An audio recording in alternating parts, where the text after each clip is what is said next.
ഈ യോഗത്തിൻ്റെ അധ്യക്ഷൻ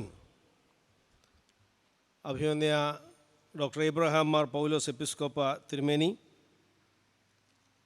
അഭിമന്യ അപ്രേം തിരുമേനി, വന്യ വികാരി ജനറൽ അച്ഛന്മാരെ, വൈദിക സഹോദരങ്ങളെ, കർത്താവിൽ പ്രിയമുള്ള സഹോദരി സഹോദരന്മാരെ, ഓൺലൈൻ പ്ലാറ്റ്ഫോമിൽ ഈ വചനപഠനം പങ്കെടുക്കുന്ന എല്ലാ പ്രിയപ്പെട്ടവരുമേ, കർത്താവായ യേശു ക്രിസ്തുവിൻ്റെ നാമത്തിൽ നിങ്ങൾക്കേവർക്കും എൻ്റെ സ്നേഹ വന്ദനം.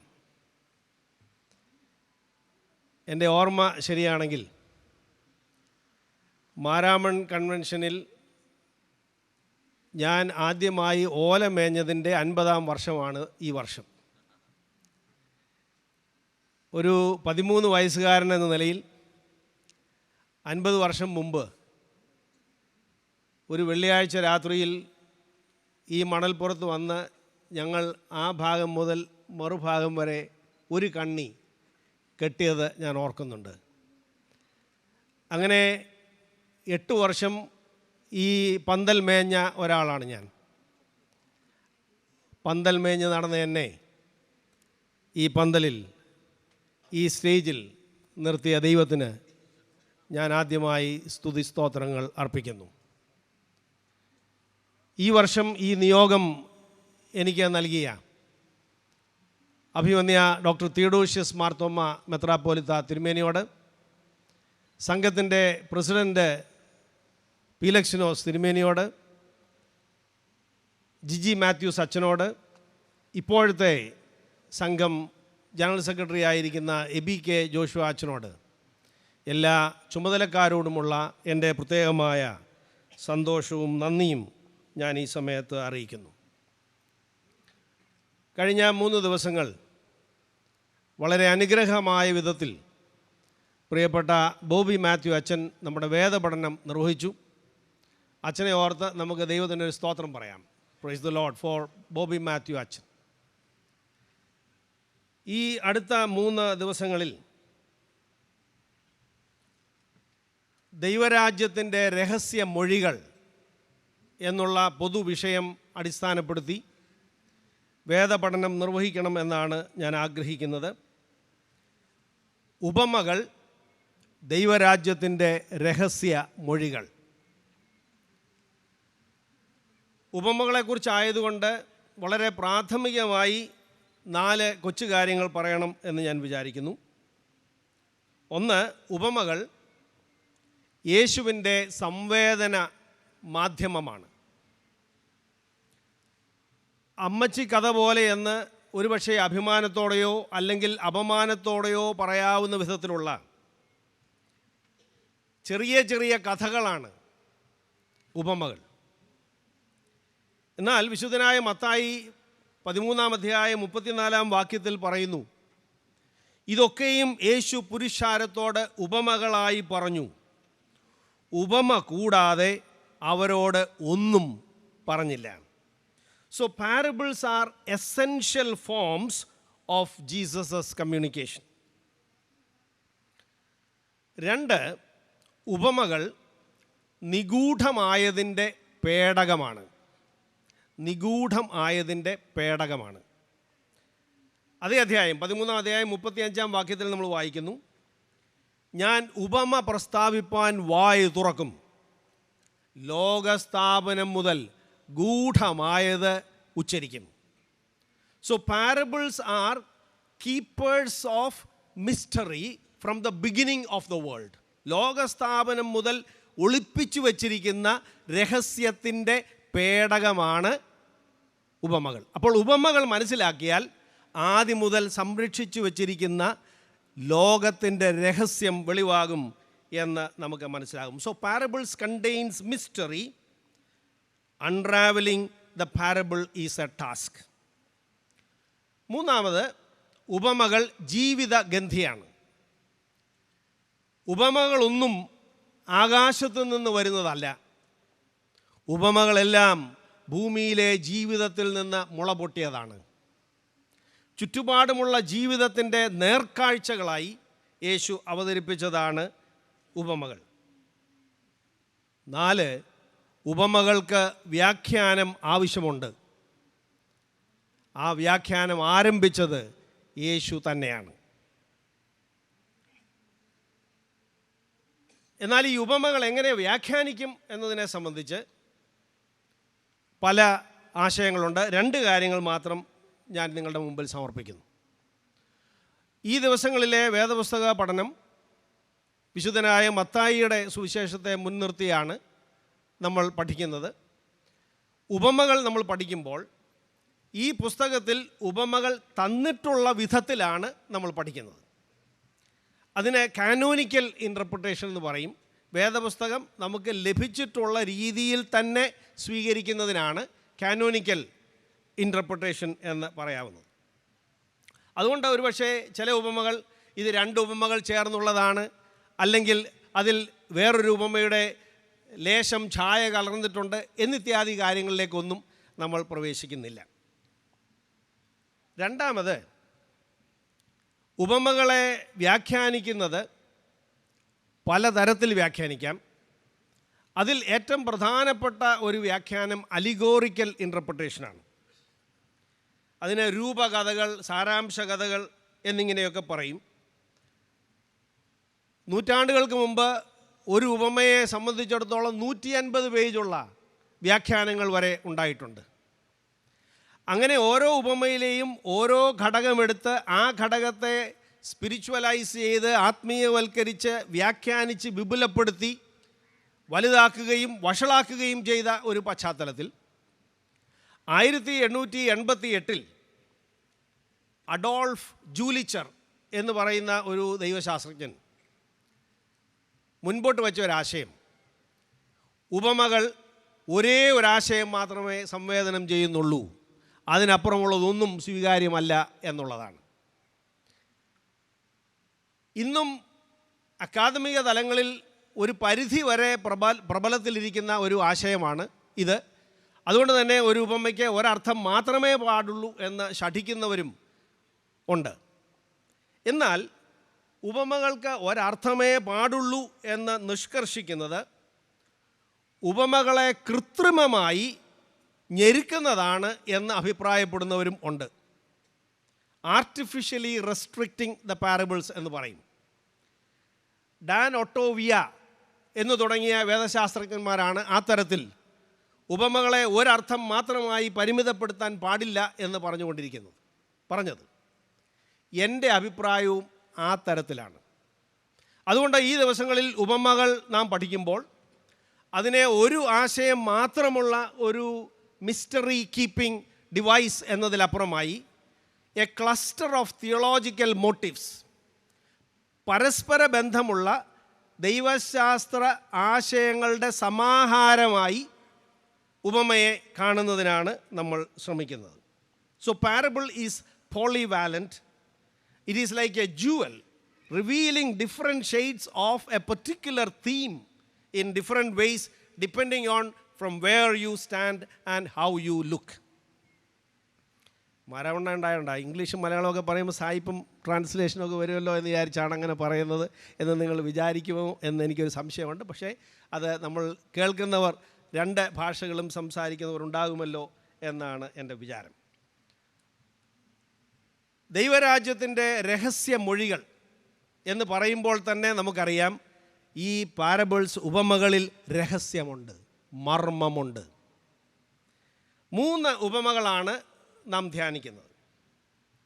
ഈ 3 ഉപമകളിലൂടെ മാരാമൺ കൺവെൻഷനിൽ ശക്തീകരിക്കപ്പെട്ടു വന്നിരുന്ന 3 ദൈവശാസ്ത്ര ആശയങ്ങളെ വീണ്ടും ഓർമ്മിപ്പിക്കണം എന്നാണ് ഞാൻ ആഗ്രഹിക്കുന്നത്. പ്രിയപ്പെട്ട ബോബി അച്ഛൻ സാമൂഹ്യ തിന്മകളോടുള്ള നമ്മുടെ സമീപനം, ആളാംപ്രതി സുവിശേഷ വേലയോടുള്ള നമ്മുടെ താല്പര്യം, പരിസ്ഥിതി ദർശനത്തോടുള്ള നമ്മുടെ കടപ്പാട്, ഇതെല്ലാം ഈ ദിവസങ്ങളിൽ നമ്മുടെ മുമ്പിൽ അവതരിപ്പിക്കുകയുണ്ടായി.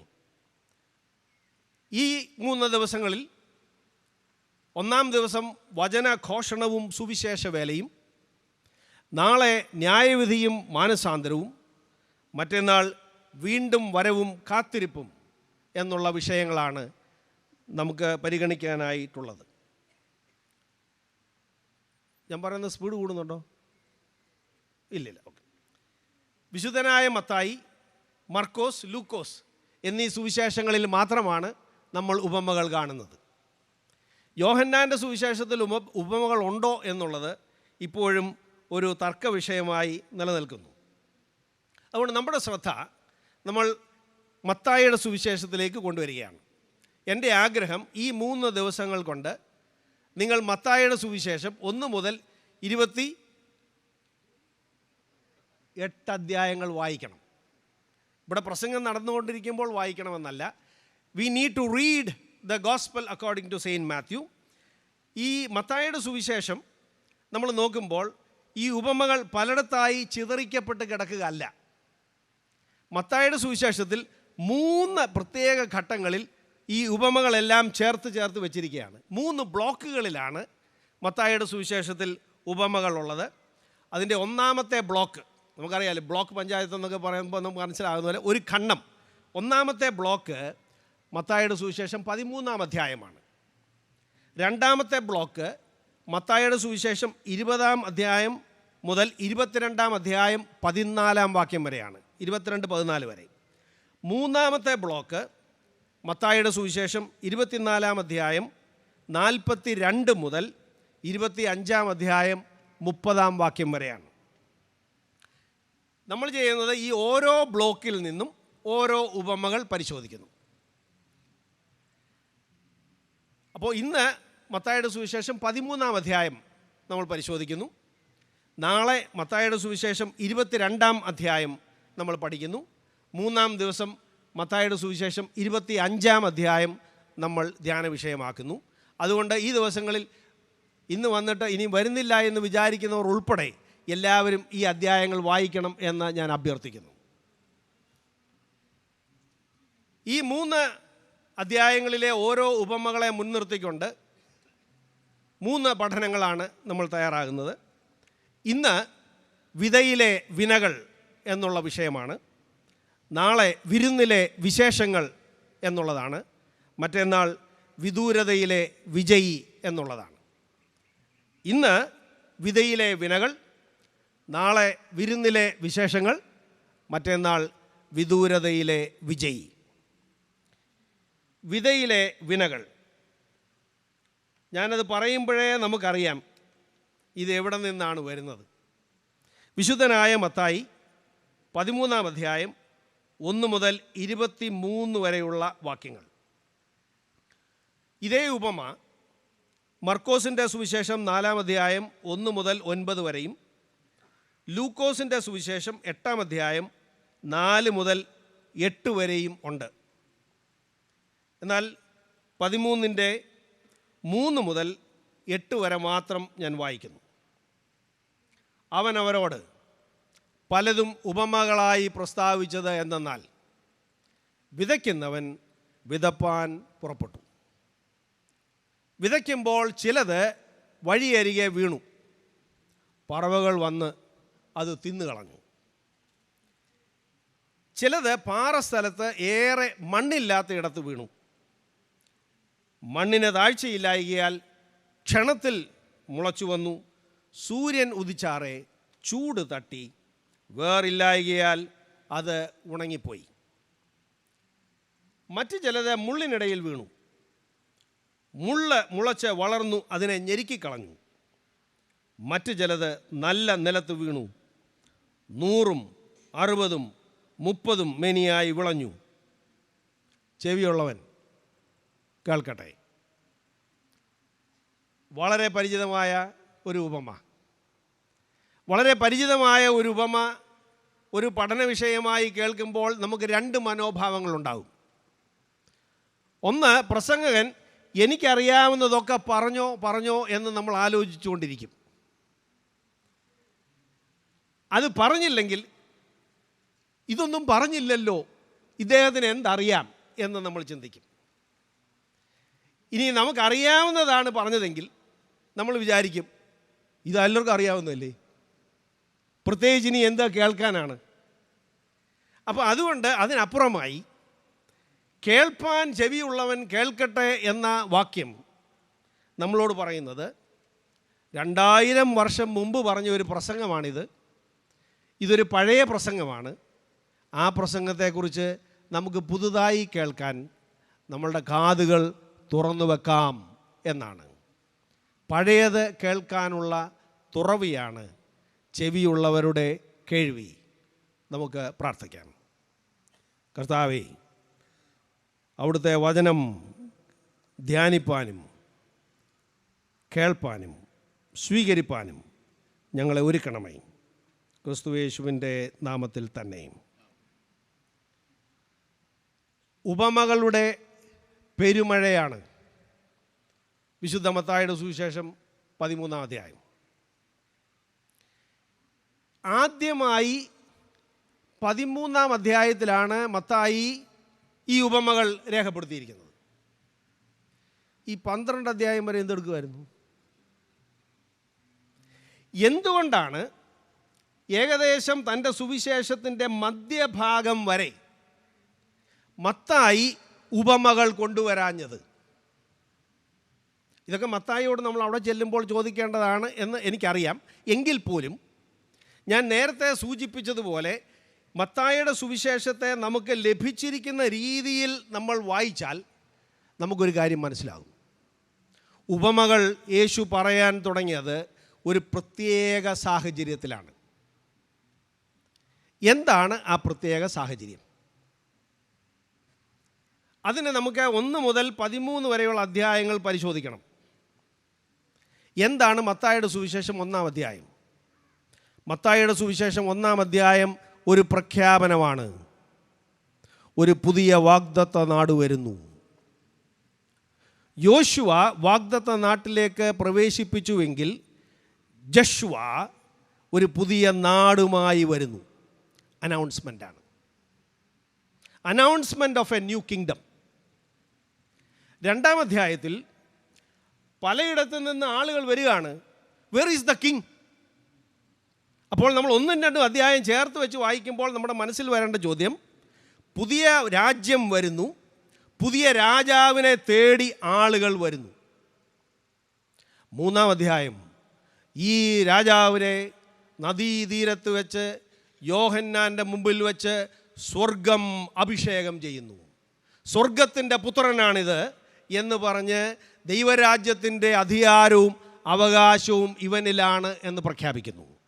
അങ്ങനെ പുതിയ രാജ്യം വാഗ്ദാനം ചെയ്ത് പുതിയ രാജാവായി ജനിച്ച് ദൈവരാജ്യത്തിൻ്റെ മകനായി അഭിഷേകം ചെയ്യപ്പെട്ട പുതിയ രാജാവ് 4-ാം അധ്യായം വരുമ്പോൾ മരുഭൂമിയിലേക്ക് പോയി തൻ്റെ രാജ്യം എങ്ങനെയാണ് സ്ഥാപിക്കേണ്ടത് എന്ന് ആലോചിക്കുന്നു. അദ്ദേഹത്തിൻ്റെ മുമ്പിൽ പല വഴികൾ തെളിഞ്ഞു വരുന്നു. ചില വഴികൾ അദ്ദേഹം തള്ളിക്കളയുന്നു, ഒരു പ്രത്യേക വഴി സ്വീകരിച്ചിട്ട് അദ്ദേഹം മരുഭൂമിയിൽ നിന്ന് ഇറങ്ങി മോശയെപ്പോലെ പുതിയ പ്രവാചകനായി മലമുകളിലേക്ക് കയറുന്നു. അവിടെ ഇരുന്ന് പുതിയ കൽപ്പനകൾ നൽകുന്നു. ആ പുതിയ കൽപ്പന എന്ന് പറയുന്നത് താൻ ആരംഭിക്കുന്ന രാജ്യത്തിൻ്റെ അടിസ്ഥാന പ്രമാണങ്ങളാണ്. അത് 5, 6, 7 അധ്യായങ്ങളിൽ പുതിയ രാജ്യത്തിൻ്റെ പ്രമാണങ്ങൾ ഈ രാജാവും പ്രവാചകനുമായ യേശു പ്രഖ്യാപിക്കുന്നു. 8-ാം അധ്യായത്തിൽ ഈ മലമുകളിൽ നിന്ന് ഇറങ്ങി വന്ന രാജാവ് തനിക്ക് ആവശ്യമായ ശിഷ്യരെ സംഘടിപ്പിക്കുന്നു, അവരെ സ്വീകരിക്കുന്നു. അടുത്തുള്ള പട്ടണങ്ങളിൽ പോയി എൻ്റെ രാജ്യം വന്നിരിക്കുന്നു എന്ന് പറയുന്നു. 8, 9 അധ്യായങ്ങളിൽ. 10-ാം അധ്യായം വരുമ്പോൾ തൻ്റെ രാജ്യത്തിന് താൻ മാത്രമല്ല തൻ്റെ കൂടെയുള്ളവരും പോയി അത് വ്യാപിപ്പിക്കണം. തൻ്റെ സൈന്യം എന്ന നിലയിൽ സുവിശേഷകരായി ശിഷ്യരായി ആളുകളെ തിരഞ്ഞെടുത്ത് അവരെ എല്ലായിടത്തും അയക്കുന്നു. അപ്പോൾ ദ സ്റ്റേജ് ഈസ് സെറ്റ്. എന്തിന്? പുതിയ രാജ്യം ഉടലെടുക്കാൻ. പുതിയ രാജാവ്, പുതിയ പ്രമാണം, പുതിയ സൈന്യം. അപ്പോൾ സ്വാഭാവികമായും നാം ഇത് വായിച്ചു വരുമ്പോൾ 11-ാം അധ്യായത്തിൽ നമ്മൾ പ്രതീക്ഷിക്കേണ്ടത് ലോകം മുഴുവൻ, ഇസ്രായേൽ മുഴുവൻ ഈ രാജാവിൻ്റെ അടുത്തേക്ക് തടിച്ചുകൂടുന്നു. അവിടെ ബ്രേക്ക്, ഡോണ്ട് ഗോ അവേ. അവിടെ ഈ ധാര മുറിയുന്നു. പകരം ഈ രാജാവിനെ സംശയത്തോടെ നോക്കാൻ തുടങ്ങുന്നു. 11-ാം അധ്യായം 1-ാം വാക്യം.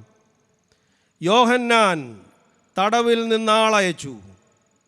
എന്നിട്ട് യേശുവിനോട് ചോദിച്ചു. എന്താണ് ചോദിച്ചത്? നീയാണോ? നീയാണോ മശിഹ? അതോ ഞങ്ങൾ വേറെ എങ്ങോട്ടെങ്കിലും നോക്കണോ എന്ന് പറഞ്ഞാൽ എന്താ അർത്ഥം? Doubting the king, doubting the മസായ. ആ 11ഉം 12ഉം അധ്യായങ്ങൾ നമ്മൾ വായിക്കണം. അവിടെ പരീശന്മാർ പറയുന്നു, നീ സാത്താനാണ്, നീ ബേൽസെബൂലാണ്, നീ ദൈവത്തിൻ്റെ മകനൊന്നുമല്ല, നീ സാത്താൻ്റെ മകനാണ്. ഇങ്ങനെ ആളുകൾ അവനെ നിരസിക്കുന്നു. 12-ാം അധ്യായം അവസാനിക്കുന്നത് എപ്പോഴാണെന്നറിയാവോ? 12-ാം അധ്യായം അവസാനിക്കുന്നത് യേശുവിൻ്റെ അമ്മയും സഹോദരന്മാരും അവൻ്റെ അടുക്കൽ വന്നു. യേശു പറഞ്ഞു, ആരാ എൻ്റെ അമ്മയും സഹോദരനും? ദേ ഇരിക്കുന്നവരാണ്. ബ്രേക്കിംഗ് ഓഫ് ദ ഫാമിലിയാണ്.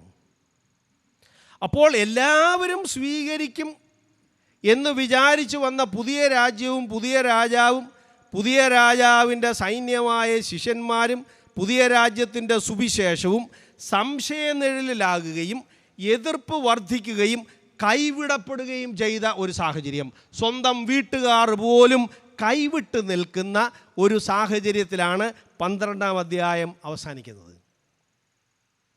13-ാം അധ്യായം ആരംഭിക്കുന്നത്, അന്ന് അവൻ വീട്ടിൽ നിന്ന് പുറപ്പെട്ടു. ഒരു പുതിയ രാജ്യം ഒരു ചെറിയ സമൂഹമായി ആരംഭിക്കുന്നതിന് ഉപമകൾ പറഞ്ഞു. ആരോട്? തൻ്റെ അടുത്ത് കൂടി നിന്നവരോട് പറഞ്ഞു. ദൈവരാജ്യം എന്ന് പറയുന്നത് ഈ രഹസ്യമാണ്, ഈ ഉപമകളിലുള്ള രഹസ്യമാണ്. ദൈവരാജ്യം എന്താണ്, എങ്ങനെയാണ്, എങ്ങനെ ആയിരിക്കണം, എങ്ങനെ അതിനോട് പ്രതികരിക്കണം എന്ന് ഈ ഉപമകളിലാണ് എന്ന് രഹസ്യമൊഴി നൽകുകയാണ്. ചുരുക്കി പറഞ്ഞാൽ, parables were said at a crisis point. In the midst of a crisis, in the midst of doubting the kingdom of God, in the midst of opposing the one who is bringing the kingdom of God and who is blamed as Satan by people around. So a rejected one is talking about rejoicing times. A rejected one is talking about rejoicing times. യേശു ഒരു കൂട്ടം ആളുകളെ അടുത്ത് വിളിച്ചുകൊണ്ട് പറയുകയാണ്, എൻ്റെ രാജ്യം എന്താണെന്ന് ഞാൻ നിങ്ങളോട് പറയാം. അതിൻ്റെ ആദ്യത്തെ ഉപമ വിതകാരൻ്റെ ഉപമയാണ്. ഈ വിതകാരൻ്റെ ഉപമയെ മുൻനിർത്തിക്കൊണ്ട് 4 കാര്യങ്ങൾ പറയണം എന്നാണ് ഞാൻ ആഗ്രഹിക്കുന്നത്. 1, വിതകാരൻ്റെ വിരൽപ്പാടുകൾ. 2, വിത്തിൻ്റെ വിതുമ്പലുകൾ. 3, വയലിൻ്റെ വിറയലും നിറയലും. 4, വിശ്വാസികളുടെ കാതും കയ്യും മെയ്യും. 1, വിതകാരൻ്റെ വിരൽപ്പാടുകൾ. വിതകാരനാണ് ഈ ഉപമയിലെ പ്രധാന കഥാപാത്രം. വളരെ ഡ്രമാറ്റിക്കായിട്ടാണ് യേശു ഈ കഥ പറയുന്നത്. വളരെ പെട്ടെന്ന് നമ്മൾ വായിക്കുന്നു, വളരെ അബ്രപ്റ്റായി ആരംഭിക്കുന്നു. വിതയ്ക്കുന്നവൻ വിതപ്പാൻ പുറപ്പെട്ടു. അദ്ദേഹത്തിൻ്റെ 3 സവിശേഷതകൾ ഈ വേദഭാഗത്തുള്ളതിനെയാണ് ഞാൻ വിതകാരൻ്റെ വിരൽപ്പാടുകൾ എന്ന് പറയാൻ ആഗ്രഹിക്കുന്നത്. വിതകാരൻ്റെ 3 സവിശേഷതകൾ. 1, വിതകാരൻ്റെ വിശ്വാസം. 2, വിതകാരൻ്റെ വിശ്വസ്തത. 3, വിതകാരൻ്റെ വിജയം. വിതകാരൻ്റെ വിശ്വാസം. ഞാൻ പറഞ്ഞു, ഈ ഉപമ ആരംഭിക്കുന്നത് ഒരാൾ പുറപ്പെട്ടു എന്ന് പറഞ്ഞുകൊണ്ടാണ്. പുറപ്പെട്ടു എന്ന് പറയുന്നത് വളരെ ആക്റ്റീവ് ക്രിയയാണ്, വേർബാണ്. ചുമ്മാതിരുന്നിട്ട് എഴുന്നേറ്റ് പോയി എന്നല്ല. ആ പുറപ്പാട് ഒരു ഒന്നൊന്നാന്തര സംഭവമാണ്. അത് ലക്ഷ്യബോധത്തോടെയുള്ള യാത്രയാണ്. അത് ഒരു പുതിയ തുടക്കം കുറിക്കാനുള്ള ആരംഭമാണ്. വിതകാരൻ പുറപ്പെടുന്നത് ഒരു പുതിയ കാലം ആരംഭിക്കാനാണ്. This is the beginning of a new season. This is the beginning of a new crop. This is the beginning of a new harvest. Something new, പുതിയതിൻ്റെ ആരംഭത്തിനായി പുറപ്പെടുന്ന വിതകാരൻ. ഇയാൾ പുറപ്പെടുന്നത് ഇയാൾ ഈ വിതയിൽ വിശ്വസിക്കുന്നത് കൊണ്ടാണ്. He believes in the act of sowing. That's why he is going to sow. എന്താണ് അദ്ദേഹത്തിൻ്റെ വിശ്വാസം? അദ്ദേഹത്തിൻ്റെ വിശ്വാസം അദ്ദേഹത്തിൻ്റെ കയ്യിലുള്ള ഓരോ വിത്തിലും ഒരു പുതിയ തുടക്കമുണ്ട് എന്ന വിശ്വാസമാണ്. കാരണം ഒരു നല്ല കൃഷിക്കാരനും പതിരിനെ വിത്താക്കാറില്ല. ഇവിടെ ഇരിക്കുന്ന സഹോദരങ്ങളിൽ, എന്നെ കേൾക്കുന്ന പ്രിയപ്പെട്ടവരിൽ, ഓൺലൈൻ കേൾക്കുന്ന പ്രിയപ്പെട്ടവരിൽ, പണ്ട് നിലം കൃഷി ഉണ്ടായിരുന്നവർ, വീടുകളിൽ കൃഷി ചെയ്തവർക്കൊക്കെ അറിയാം എത്ര ശ്രദ്ധയോടെയാണ് വിത്തുണങ്ങുന്നത്. നെല്ലുണങ്ങുന്നത് കൊണ്ട് വിത്താവുന്നില്ല.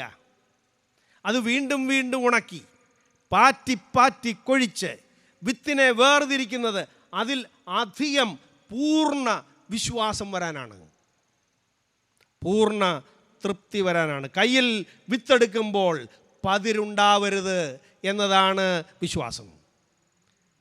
ഞാനാണ് ഞങ്ങളുടെ വല്യപ്പച്ചൻ കാച്ചിൽ നടുന്നത് വളരെ ശ്രദ്ധയോടെ കണ്ടിട്ടുണ്ട്. കാച്ചിലെടുത്ത് 4 മുറിക്കും, എന്നിട്ട് ഇരുന്ന് ഫേഷ്യൽ ചെയ്യും. സൈഡ് വെട്ടും, അതിൻ്റെ മുഖത്ത് വെട്ടും, എന്നിട്ട് അതിനെ ഒരു ഷേപ്പാക്കും. ഞാൻ വിചാരിക്കും, മണ്ണി കുഴിച്ചിടാൻ പോകുന്നതിന് ഇത്രയും പണിയെടുക്കേണ്ട കാര്യമുണ്ടോ? കല്യാണത്തിന് വന്ന് നമ്മുടെ മുമ്പിൽ ആമ്പിള്ളാരും പെമ്പിള്ളാരും നിൽക്കുമ്പോൾ എൻ്റെ വിചാരം എൻ്റെ അപ്പച്ചൻ്റെ കാച്ചിൽ ഒരുക്കുന്നതിനെയാണ്. ഇതിനേക്കാൾ എത്ര ഭംഗിയായി എൻ്റെ അപ്പച്ചൻ ഫേഷ്യൽ ചെയ്താണ് കാച്ചിൽ കുഴിച്ചിട്ടതെന്ന് ഞാൻ ആലോചിക്കാറുണ്ട്. എത്ര ഭംഗിയായി, വൃത്തിയായി. കാരണം ഞാൻ പതിരല്ല നടുന്നത്, ഞാൻ എൻ്റെ പ്രതീക്ഷയാണ് നടുന്നത്. So the farmer is sowing not the seed. Farmer is sowing hope. Farmer is sowing expectations. ഓരോ വിത്തിലും വിതകാരൻ്റെ വിയർപ്പുണ്ട്, വിശ്വാസമുണ്ട്, പ്രതീക്ഷയുണ്ട്, അധ്വാനമുണ്ട്. അതുകൊണ്ട് ഈ വിരൽപ്പാടുകളിൽ വിയർപ്പിൻ്റെ വിരൽപ്പാടുണ്ട്.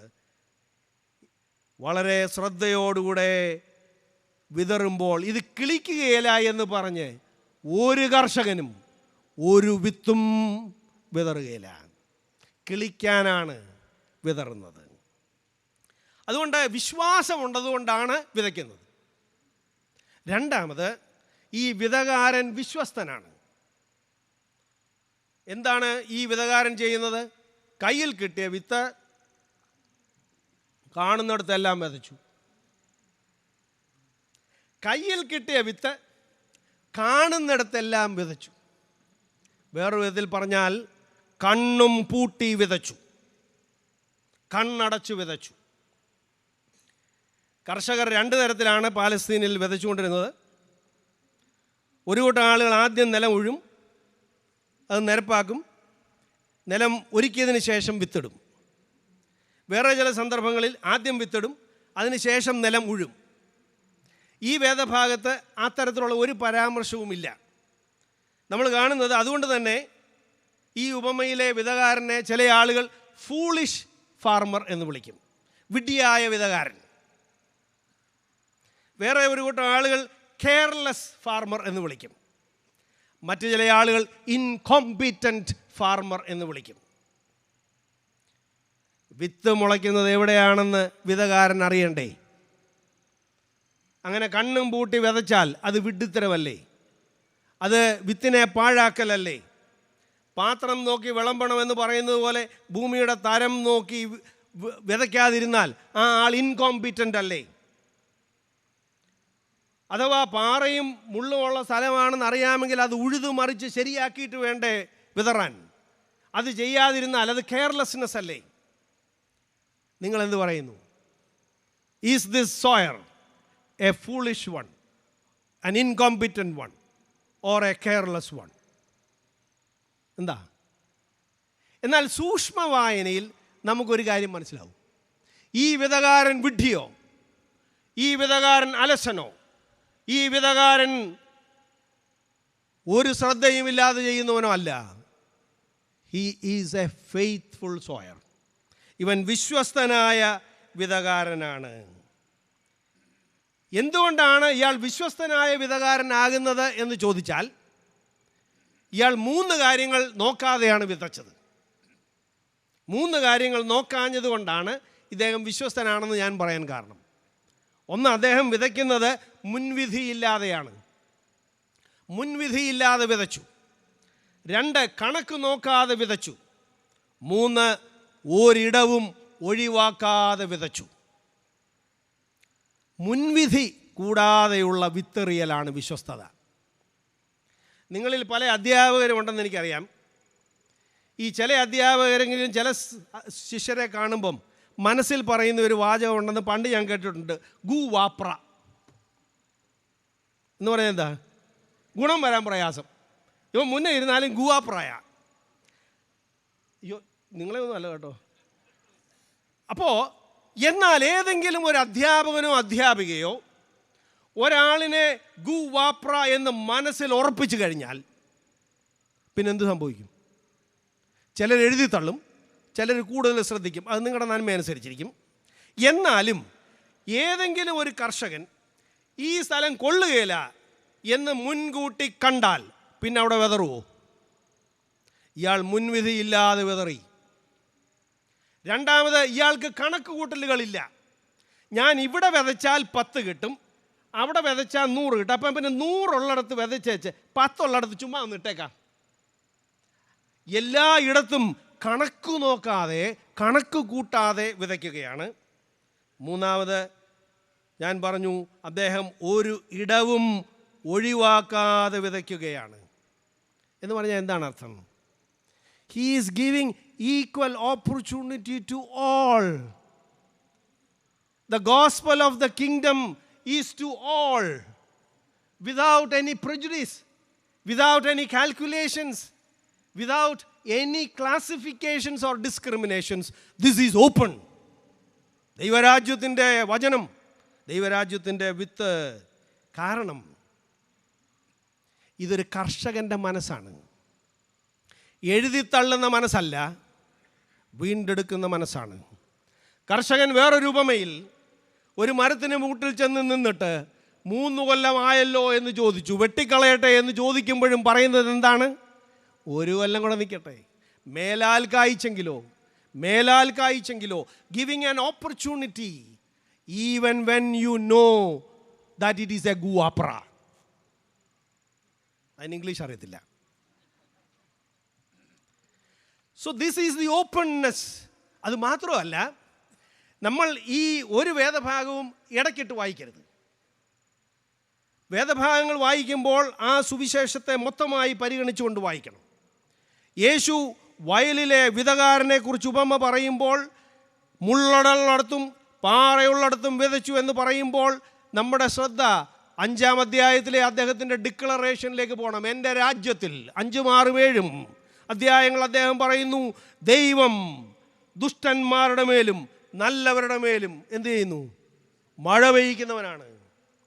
അവൻ നീതിമാന്മാരുടെ മേലും നീതികെട്ടവരുടെ മേലും സൂര്യനെ ഉദിപ്പിക്കുന്നവനാണ്. This is the openness. അതുകൊണ്ട് മുള്ളിനിടയിലും പാറയുടെ ഇടുക്കിലും അത് കണ്ടിട്ട് പോലും വിതച്ചുവെങ്കിൽ ഇത് മണ്ടനല്ല, വിശ്വസ്തനാണ്. ഇതാണ് ഈ ഉപമയിലെ വിതകാരൻ്റെ വിശ്വസ്തത. മൂന്നാമത്, വിതകാരൻ്റെ വിജയം. ഉപമയുടെ ആദ്യ വാചകം അവസാനിക്കുന്നതോടുകൂടെ ഈ വിതകാരൻ്റെ റോള് കഴിഞ്ഞു. വിതയ്ക്കുന്നവൻ വിതപ്പാൻ പുറപ്പെട്ടു. എന്നാൽ അത് കഴിഞ്ഞ് ഉപമയിൽ വിതകാരൻ എന്ന വാക്ക് പ്രത്യക്ഷപ്പെടുന്നില്ലെങ്കിലും നമുക്കറിയാം വിതകാരനാണ് ഒടുവിൽ വിളവെടുക്കുന്നത്. വിതകാരനാണ് വിളവെടുക്കുന്നത്. എന്നാൽ ഈ വിതകാരന് വിതയിൽ വിമ്മിഷ്ടവും വിസ്മയവുമുണ്ട്. വിതകാരന് വിതയിൽ വിമ്മിഷ്ടമുണ്ട്, വിജയമുണ്ട്. എന്താണ് വിമ്മിഷ്ടം? ഈ വിതകാരൻ ഇങ്ങനെ വിതച്ചിട്ട് ഓരോ ദിവസവും പ്രതീക്ഷയോടെ നോക്കുകയാണ്. ഞാൻ എൻ്റെ വലിയപ്പച്ചൻ്റെയും വലിയമ്മച്ചയുടെയും കൂടെ നിന്ന് ചെറുപ്പത്ത് പഠിക്കുമ്പോൾ എൻ്റെ കൂടെ വേറൊരു കസിൻ ബ്രദർ ഉണ്ടായിരുന്നു. അപ്പോൾ ഒരു ദിവസം അദ്ദേഹം കപ്പ നട്ടു. അപ്പം ഞാൻ ചോദിച്ചു എന്തിനാണ്? അപ്പോൾ ഇത് കപ്പ വളരും, കിളിക്കും. എന്നിട്ട് ഞാൻ എല്ലാ ദിവസവും പോയി അത് പിഴുതു നോക്കും, വേറുണ്ടോയെന്ന് നോക്കും. അതാണ് എൻ്റെ ബുദ്ധി. പക്ഷേ വിതകാരൻ എപ്പോഴും ഒരു പ്രതീക്ഷയുണ്ട്, ഇത് വളരും. അപ്പോൾ പ്രതീക്ഷയോടെ നോക്കിക്കൊണ്ടിരിക്കുന്ന വിതകാരന് ഈ വിതയിൽ എന്താണ് ഉണ്ടായത്? വിമ്മിഷ്ടമാണേറെ. താൻ വിതച്ചത് ഓരോന്നും പാഴായി പോകുന്നത് കണ്ട് വിഷമിക്കുന്ന ഒരു വിതകാരൻ്റെ തേങ്ങൽ ഈ ഉപമയിൽ ഉത്ഭവിച്ചിട്ടുണ്ട്. അദ്ദേഹത്തിൻ്റെ ഒരു നെഞ്ചുവേദന ഇതിനകത്തുണ്ട്. അതുകൊണ്ട് ഈ വിതകാരന് വിസ്മയകരമായ ഹാർവസ്റ്റ് വിളവുണ്ടായെങ്കിലും അതിലേറെ വിമ്മിഷ്ടമുണ്ട് എന്ന് ഈ ഉപമ നമ്മളോട് പറയുന്നു. അതായത് there is a pain for the sower even though there is a gain at the end. So until and unless we don't take the pain, you will not get the gain. ഈ വിമ്മിഷ്ടം ഏറ്റെടുക്കാതെ ദൈവരാജ്യത്തിൻ്റെ വിജയം ഉണ്ടാവുന്നില്ല എന്ന് നമുക്ക് ഇവിടെ കാണാൻ സാധിക്കും. ആരാണ് ഈ ഉപമയിലെ വിതകാരൻ എന്ന് ഞാൻ പറയേണ്ട കാര്യമില്ല. ഈ ഉപമയിലെ വിതകാരൻ യേശുവാണ് എന്ന് യേശു തന്നെ പറയാതെ പറയുന്നുണ്ട്. യേശു ഞാനാണ് വിതകാരൻ എന്ന് യേശു പറയുന്നില്ലെങ്കിലും ഇതിൻ്റെ വ്യാഖ്യാനം യേശു നിർവഹിക്കുമ്പോൾ നമുക്കറിയാം ഈ വിതകാരൻ ആരാണ്?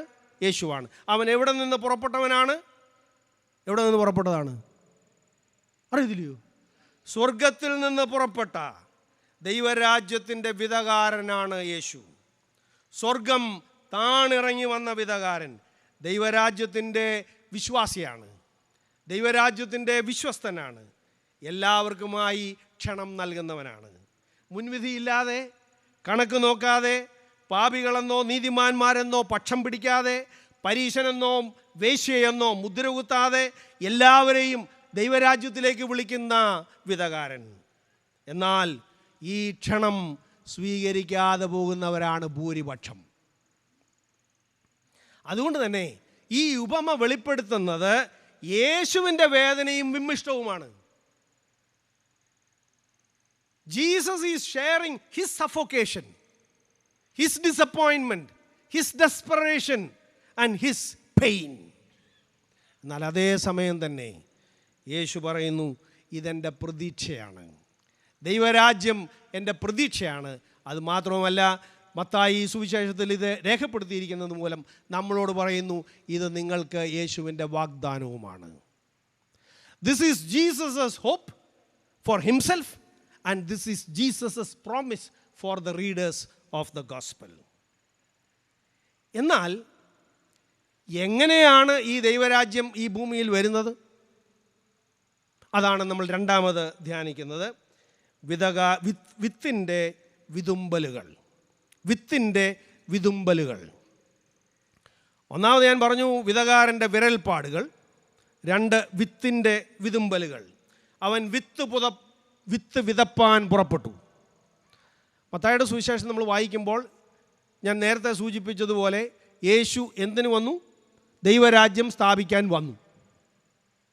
എങ്ങനെ സ്ഥാപിക്കും?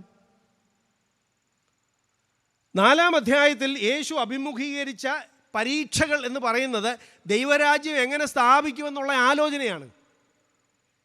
അപ്പോൾ യേശുവിൻ്റെ മുമ്പിൽ തെളിഞ്ഞു വന്ന 2 വഴികൾ അന്ന് നിലവിലിരുന്ന വഴികളാണ്.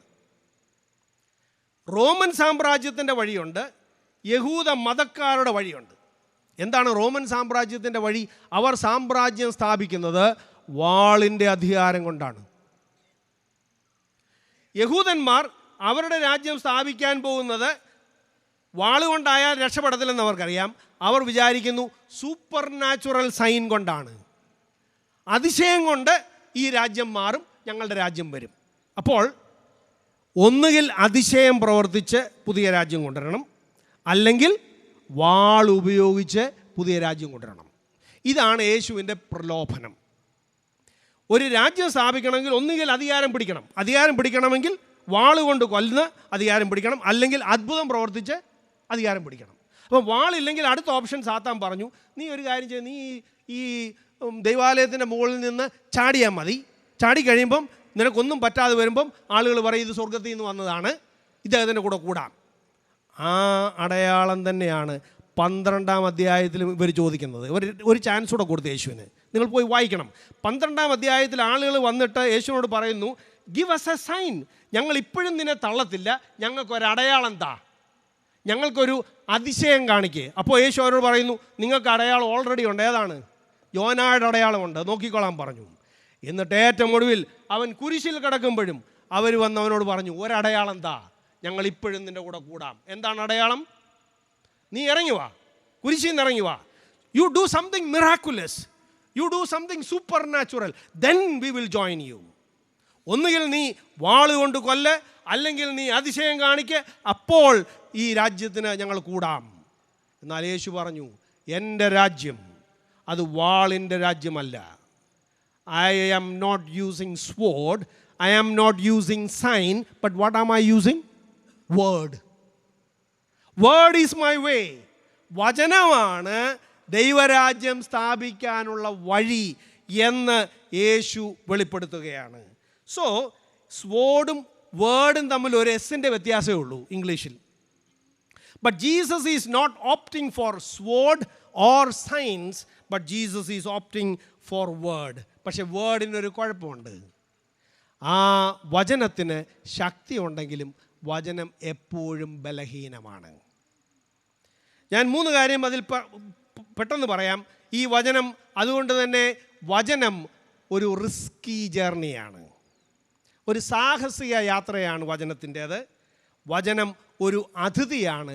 ചെന്ന് വീഴുന്നിടത്ത് സ്വീകരിച്ചെങ്കിൽ സ്വീകരിക്കും, ഇല്ലെങ്കിൽ നിരസിക്കപ്പെടുന്ന ബലഹീനമാണ്. 3, വിത്ത് എല്ലായ്പ്പോഴും പലപ്പോഴും വേദനിക്കുന്നതാണ്, സഹനം, സഫറിങ് ഉള്ളതാണ് എന്ന് പറഞ്ഞ് ആ വേദഭാഗം ഞാൻ അവസാനിപ്പിക്കുകയാണ്.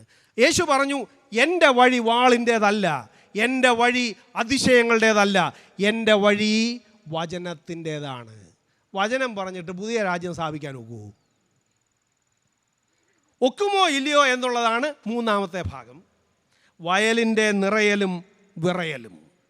വയലിൻ്റെ നിറയലും വിറയലും. സ്വർഗത്തിൽ നിന്ന് പുറപ്പെട്ട ദൈവരാജ്യത്തിൻ്റെ വിതകാരൻ ദൈവരാജ്യം സ്ഥാപിക്കാൻ വാളിൻ്റെ മാർഗമോ അതിശയങ്ങളുടെ മാർഗമോ തിരഞ്ഞെടുക്കാതെ വചനത്തിൻ്റെ മാർഗം തിരഞ്ഞെടുത്ത് വചനം വിതറുമ്പോൾ, വചനത്താൽ ഈ രാജ്യം സ്ഥാപിക്കണമെന്ന് ആഗ്രഹിച്ച് മുന്നേറുമ്പോൾ എങ്ങനെയാണ് ആളുകൾ പ്രതികരിക്കുന്നത്? ആളുകൾ 4 തരത്തിൽ പ്രതികരിക്കുന്നു.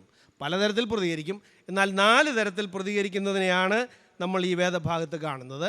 നമ്മുടെ സമയത്തിൻ്റെ പരിമിതി കൊണ്ട് ഞാൻ അല്പം ധൃതിയിൽ പോകുന്നത് നിങ്ങൾ എന്നോട് ക്ഷമിക്കണം. 3 തരത്തിൽ ഈ വയൽ ഈ വചനത്തെ വിറപ്പിക്കുന്നു. വീണ വിത്തിനെ 3 തരത്തിൽ വിറപ്പിക്കുകയാണ് വയൽ. വയൽ എന്ന് പറഞ്ഞാൽ നമുക്കറിയാം, ഈ ലോകം ദൈവത്തിൻ്റെ വചനത്തെ വിറപ്പിക്കുന്നത് 3 തരത്തിലാണ്. 1, നിഷേധാത്മകമായ സമീപനം. 2, നൈമിഷിക സ്വീകരണം. 3, നിറം മാറിയുള്ള നിലപാടുകൾ. 4, നിതാന്ത സ്വീകരണം. ഈ വയൽ വിത്തിനെ 3 തരത്തിൽ വിറപ്പിക്കും. നിഷേധാത്മക സ്വീകരണം, ഔട്ട് റൈറ്റ് റിജക്ഷൻ. നിലം തൊടാൻ അനുവദിക്കുകയില്ല. തറഞ്ഞ ഭൂമി, അടഞ്ഞ മണ്ണ്, തറച്ചുപോയ മണ്ണ് എന്നൊക്കെ നമുക്കറിയാമല്ലോ. മറ്റ് യേശു തന്നെ അതിൻ്റെ വ്യാഖ്യാനം പറഞ്ഞിട്ടുണ്ട്. പക്ഷേ ഒരു അടയാളം നമുക്ക് മനസ്സിലാകും, it is never ever open itself to the word. ഈ വിത്തിന് ഒരു തുറവിയും കൊടുക്കാത്ത അടഞ്ഞ മണ്ണ്. അതുമാത്രമല്ല, അത് പിടിക്കുകയാണ് കൊത്തിക്കൊണ്ട് പോകാൻ. പറവകൾ വന്ന് കൊത്തിക്കൊണ്ടുപോയി. പറവയെ ഈവിൾ എന്നാണ് ചില പാരമ്പര്യങ്ങളിൽ പറഞ്ഞിട്ടുള്ളത്. അതുകൊണ്ട് സാത്താൻ എന്ന് യേശു തന്നെ പറയുന്നു, സാത്താൻ വന്നെടുത്തുകൊണ്ടുപോയി എന്ന് പറഞ്ഞാൽ ഈ വിത്തിന് ഈ ലോകത്തിൽ ഒരു സാങ്കത്യവും വരാതെ വണ്ണം സംഹരിച്ചു കളയാൻ ഇടമൊരുക്കുന്ന സമീപനം. രാജാവ് എവിടെ എന്ന് ചോദിച്ചു വരുന്ന 2-ാം അധ്യായത്തിൽ അവൻ വാ തുറക്കുന്നതിന് മുമ്പ് വാളെടുത്തവരുണ്ട്. എവിടാണ്? ഏത് അധ്യായത്തിലാണ്? 2-ാം അധ്യായത്തിൽ. അവൻ നിലത്ത് വീഴുന്നതിന് മുമ്പ്, കാല് കമത്തി ചവിട്ടുന്നതിന് മുമ്പ് വാളെടുത്തവരാണ്. ഈ മാർഗം ഈ ലോകത്തിൽ ഒരു കാരണവശാലും അനുവദിക്കുകയില്ല എന്ന് ഗൂഢമായി നിഷേധിച്ചുകൊണ്ടിരിക്കുന്നവർ. 2-ാമത്തേത് നൈമിഷിക സ്വീകരണമാണ്. Embracing endearingly but no without endurance. Embracing endearingly without endurance.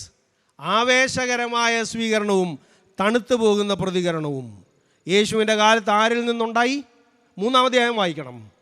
ഇവനാണ് വലിയവൻ, എൻ്റെ പിന്നാലെ വരികയാണ്, ഞാൻ അവൻ്റെ കാലിൻ്റെ ചെരിപ്പഴിക്കാൻ യോഗ്യനല്ല, ഇവനെ നോക്കിക്കോണം, ഇവനിലാണ് എല്ലാം, ഓടി വാ എന്ന് പറഞ്ഞത് ആരാണ്? 11-ാം അധ്യായം വന്നപ്പോഴോ പാഷനറ്റ് അക്സെപ്റ്റൻസ് ടിൽ പെർസിക്യൂഷൻ. തടവിലായപ്പോൾ SMS അയച്ച് ചോദിക്കുകയാണ്, നീ തന്നെയാണോ? ശരിക്കും നീയാണോ? നൈമിഷിക സ്വീകരണമാണ്. 3-ാമത്തേത് നമ്മൾ പറഞ്ഞത് നിറം മാറിയുള്ള പ്രതികരണമാണ്. മുള്ളിനിടയിൽ വീണ വിത്ത്, അത് പലതും വളരാൻ അനുവദിക്കും, വൺ ഓഫ് ദി ഓപ്ഷൻസ് ആണ്. എന്നാൽ കാര്യം വരുമ്പോൾ മാറിക്കളയും. കൂടെ നിന്നിട്ട് 30 കാശ് കണ്ടപ്പം മാറിപ്പോയി. കൂടെ വളർന്ന സഹോദരന്മാർ 11-ാം അധ്യായം വന്നപ്പോൾ മാറിപ്പോയി. അമ്മയും സഹോദരന്മാരും വന്നു, ഒരേ പായിൽ കിടന്നവരാണ്. പിന്നെ എപ്പോഴെങ്കിലും കൂടെ കൂടുതലായിട്ട് എഴുതിയിട്ടുണ്ടോ? ഒരുമിച്ച് വളർന്നതാണ്, പക്ഷെ ഞെരുങ്ങിപ്പോയി. എന്നാൽ നമ്മൾ കാണുന്നു 4-ാമത്തേത് വയലിൻ്റെ നിറയലാണ്. വയലിൻ്റെ വിറയലുണ്ട്, പക്ഷേ വയലിന് ഒരു നിറയലുണ്ട്. ഈ മത്തായിയുടെ സുവിശേഷം വായിച്ചാൽ നമുക്കൊരു കാര്യം മനസ്സിലാകും. എപ്പോഴും ഒരു റൂൾ ഓഫ് 3 ഉണ്ട്. എപ്പോഴും 3 കാര്യങ്ങൾ പറഞ്ഞു പോകുന്ന ഒരു ശൈലി മത്തായിക്കുണ്ട്. മത്തായി പറയുന്നു 3 പ്രതികരണം എന്താണ്? ഇതിനോടുള്ള നിഷേധത്തിൻ്റെ പ്രതികരണമാണ്. 3 വിറപ്പിക്കലുകളുണ്ട്, എന്നാൽ 3 നിറയലുകളുണ്ട്. ദൈവരാജ്യത്തിന് പരാജയപ്പെടുത്താമെന്ന് വിചാരിച്ചതിനെ വിറപ്പിച്ച് പറത്തിക്കളയാമെന്ന് വിചാരിച്ചാൽ ദൈവരാജ്യത്തിന് 3 നിറയലുകൾ വെച്ചിട്ടുണ്ട്. 30, 60, 100 മേനി. വിസ്മയകരമായ വിജയമുണ്ട് ദൈവരാജ്യത്തിന്. എന്നാൽ പ്രതിസന്ധിയുടെ ആറാട്ടുമുണ്ട്. പോരാട്ടങ്ങളുടെ ആറാട്ടിനിടയിലാണ് ദൈവരാജ്യത്തിൻ്റെ വിസ്മയകരമായ മേനി ഉണ്ടാവുന്നത്. അന്നത്തെ കാലത്ത് 4 മുതൽ 6 മേനി വരെ വിളഞ്ഞാൽ അത് സാധാരണമാണ്. 15 മേനി വരെ ഉണ്ടായാൽ വളരെ നല്ലതാണ്. അപ്പോൾ ദൈവരാജ്യത്തിൻ്റെ ഏറ്റവും കുറവ് മേനി പോലും ഈ സാധാരണയുടെ ഇരട്ടിയാണ് എന്നുള്ള പ്രതീകം പറഞ്ഞതിലൂടെ നമ്മൾ വിചാരിക്കുന്നതിനപ്പുറമായുള്ള ഒരു വിസ്മയം ദൈവരാജ്യത്തിനുണ്ട് എന്ന് യേശു പറഞ്ഞ് ഉറപ്പിക്കുകയാണ്. പക്ഷേ ഇപ്പോഴത്തെ സാഹചര്യം എന്താണ്? യേശു ഈ ഉപമ പറഞ്ഞ് നിർത്തുമ്പോൾ, ഇതിന് വിസ്മയകരമായ അവസാനമുണ്ട് എന്ന് പറഞ്ഞ് നിർത്തുമ്പോൾ യേശുവിൻ്റെ സാഹചര്യം എന്താണ്? എത്ര മേനിയുണ്ട്? കാര്യമായ ഒരു മേനിയും ഇല്ലാതെ നിൽക്കുന്ന റിസ്കി ആൻഡ് റിജക്റ്റഡ് സിറ്റുവേഷൻസിലാണ് യേശു ദൈവരാജ്യത്തിൻ്റെ റിജോയ്സിങ് ടൈംസിനെ കുറിച്ച് പറയുന്നത്. എന്നിട്ട് അവസാനം ഒരു വാചകം കൂടെ പറഞ്ഞ് അവസാനിപ്പിച്ചു. അത് പറഞ്ഞ് ഞാനും അവസാനിപ്പിക്കുന്നു. കേൾപ്പാൻ ചെവിയുള്ളവൻ കേൾക്കട്ടെ. 4, വിശ്വാസിയുടെ കാതും കൈയും മെയ്യും. യേശു ഈ ഉപമ പറയുമ്പോൾ ആദ്യം ഒരു വാചകം പറയുന്നുണ്ട്, കേൾപ്പിൻ. കം, അടുത്തു വാ, ഞാൻ ഒരു രഹസ്യം പറയാം. എന്താണ് രഹസ്യം? നമ്മുടെ പ്രോജക്റ്റ് പൊളിഞ്ഞു നിൽക്കുകയാണ്. ദൈവരാജ്യം പ്രതിസന്ധിയിലാണ്. പക്ഷേ ഇവർക്ക് മനസ്സിലാകാത്തൊരു കാര്യമുണ്ട്. എന്താണ്? ഇതിന് 100 മേനി വിളവുണ്ടാകും. പക്ഷേ എങ്ങനെ ഉണ്ടാകും? വാളെടുത്താൽ ഒക്കത്തില്ല. അതിശയം എൻ്റെ വഴിയല്ല, പിന്നെ വചനമേ ഉള്ളൂ. ആര് നടത്തും? അപ്പോൾ കേൾപ്പാൻ ചെവിയുള്ളവൻ കേൾക്കട്ടെ എന്ന് യേശു പറയുന്നത് അന്ന് യേശുവിനെ കേട്ടവരും മത്തായിയുടെ സുവിശേഷം വായിക്കുന്ന നമ്മളോടുമുള്ള പറച്ചിലാണ്. ഈ ദൈവരാജ്യത്തിൻ്റെ 100 മേനി നിന്റെ കാതിലാണ്. ഭൂരിപക്ഷം ആളുകൾ ഈ വാക്ക് കേൾക്കാതെ ഇരിക്കുമ്പോൾ നീ ഈ വചനം കേട്ടാൽ അവിടെയാണ് ഈ മേനി വിളവ് ആരംഭിക്കുന്നത്. എങ്ങനെയാണ് നമ്മൾ ഈ മേനി വിളവ് ഉണ്ടാക്കുന്നത്? 3 കാര്യങ്ങൾ ചെയ്യുമ്പോഴാണ്. നാം വയലായി തീരുമ്പോൾ, നാം വിത്തായി തീരുമ്പോൾ, നാം വിതകാരായി തീരുമ്പോൾ മേനി വിളവ് തുടങ്ങും. നാം വയലായി തീരണം. നമ്മുടെ പ്രതികരണം, ദൈവവചനത്തോടുള്ള പ്രതികരണം എന്താണ് എന്ന് ഈ കേട്ടതിൻ്റെ വെളിച്ചത്തിൽ നാം പരിശോധിക്കണം. നാം വയലാണ്, നമ്മുടെ സ്വീകരണം ഏത് വിധത്തിലാണ്? നാം വിത്താണ്. നാം ദൈവരാജ്യത്തിൻ്റെ വിത്താണ്. എന്നെയും നിങ്ങളെയും ദൈവം വിളിക്കുന്നത് അസുരവിത്ത് എന്നല്ല, സ്വർഗവിത്ത് എന്നാണ്. സ്വർഗം ഭൂമിയിൽ കിളിർക്കാൻ ദൈവം അയച്ച വിത്തുകളാണ് ഞാനും നിങ്ങളും. നമ്മൾ കിളിർക്കുമ്പോൾ, നമ്മൾ മുളയ്ക്കുമ്പോൾ, നമ്മൾ കതിരണിയുമ്പോൾ എന്താണ് ഈ ലോകത്തിലുണ്ടാകേണ്ടത്? സ്വർഗം. അതുകൊണ്ട് സ്വർഗം ഭൂമിയിൽ വിരിയാനും വിളയാനും വിത്തായി വിട്ട സ്വർഗവിത്തുകളാണ് നാം. നമ്മോട് ചോദിക്കേണ്ട ചോദ്യം, ഈ സ്വർഗവിത്ത് പാഴായോ, പതിരായോ, കതിരായോ എന്നാണ്. എന്താണ് ഇതിൻ്റെ ഇംപ്ലിക്കേഷൻസ് എന്ന് നമ്മൾ വിചാരിച്ചു കൊണ്ടേയിരിക്കണം. അവസാനമായി നമ്മൾ വിതകാരാകണം. ദൈവരാജ്യത്തിൻ്റെ വിത്ത് വിതയ്ക്കുന്നവരായി നമ്മൾ മാറണം. അതുകൊണ്ട് വിതകാരൻ്റെ വിശ്വാസം നമുക്ക് വേണം. എന്തിന്? ഈ വചനം വിതച്ചാൽ ദൈവരാജ്യം വരും. ദൈവരാജ്യത്തിന് വേറൊരു വഴിയില്ല.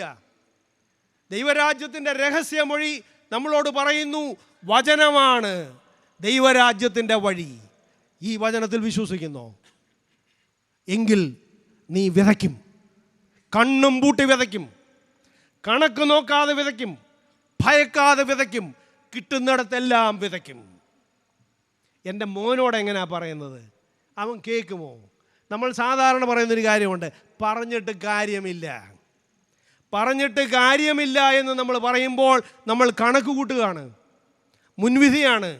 അവരോടെങ്ങനെ പറയും എന്ന് പറഞ്ഞാൽ മുൻവിധിയാണ്. എങ്ങനെ എല്ലാവരോടും പറയും എന്ന് പറഞ്ഞാൽ ഭയമാണ്. Are we faithful or foolish? Are we faithful or careless? Are we faithful or incompetent?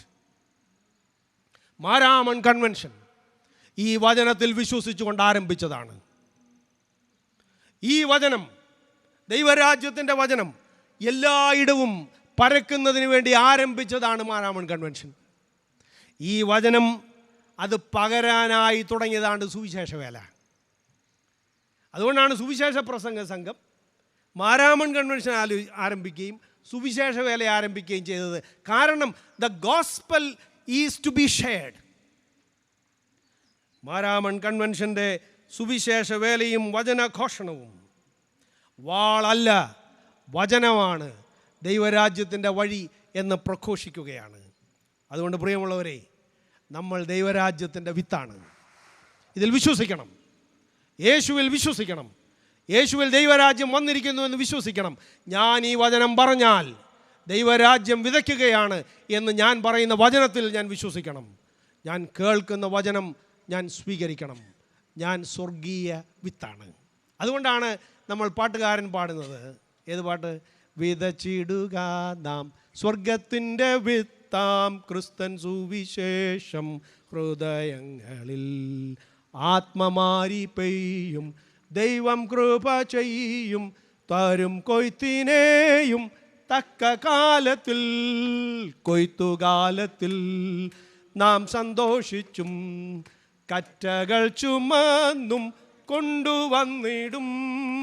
കൊയ്ത്തുകാലത്തിൽ നാം സന്തോഷിച്ചും കറ്റകൾ ചുമന്നും കൊണ്ടുവന്നിടും. നമ്മൾ അസുരവിത്തുകളല്ല, സ്വർഗവിത്തുകളാണ്.